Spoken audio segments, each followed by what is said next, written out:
To formally define a random variable, here is the expression. A random variable is a function or a mapping from the event space to the set of real numbers.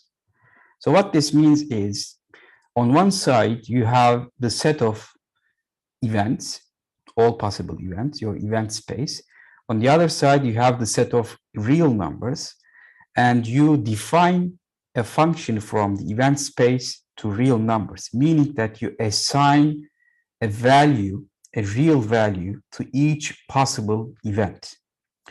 And here's a typical example. Let's say the coin toss with the outcomes of heads and tails is your random experiment, and you define the random variable x1 by assigning the outcome of heads to the number 0 and the outcome of tails to the real number 1. So this is a function that takes the outcome as its input, which is either heads or tails, and produces a real number, in this case either 0 or 1. Now in this case, the numbers are integers and apart by 1. That doesn't have to be the case.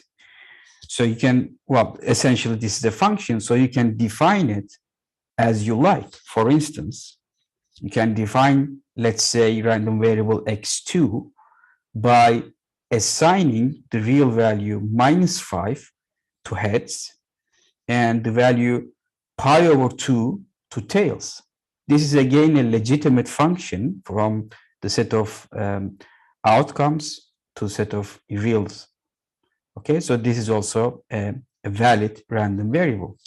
Or you can define the random variable x3 by assigning 1 to heads and assigning also 1 to tails.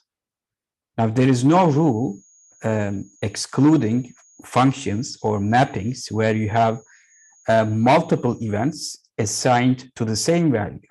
Now, how useful that would be is another question, but this is a legitimate random variable. Now, again, what is the benefit of defining a random variable from the point of view of computing probabilities? Now here, from this point on, we are going to describe events using random variables. Okay, so the events are going to be either equalities or set memberships or inequalities. So it will be easier to represent. Rather than heads, you are going to write, for instance, x1 equals 0. This will be our event. Rather than tails, you can write x1 equals 1. So this, for instance, saying probability of heads is going to be exactly the same as writing probability that x1 equals 0, because x1 equals 0 exclusively is assigned to the outcome where the coin comes heads. Similarly, you can write this as probability that x2 equals -5.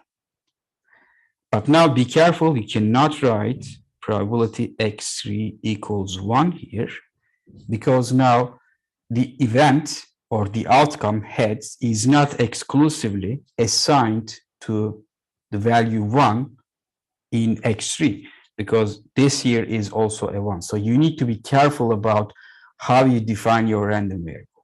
But at the end of the day, the definition is up to you. You will define it as you deem beneficial for you or useful for you. But the events themselves become, as I said, equalities or inequalities or set memberships.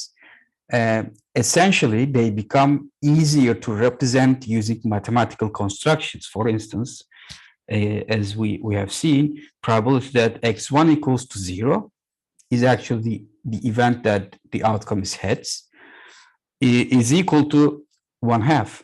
Similarly, the probability that x1 equals 1, which is in fact the event that the outcome is tails, also has a probability of 1/2.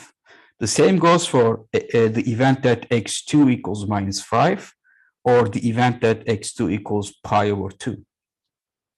On the other hand, the event that x3 equals 1 has probability 1 because it will always occur, because we didn't map any of the outcomes to a value that is not 1. So that will always occur.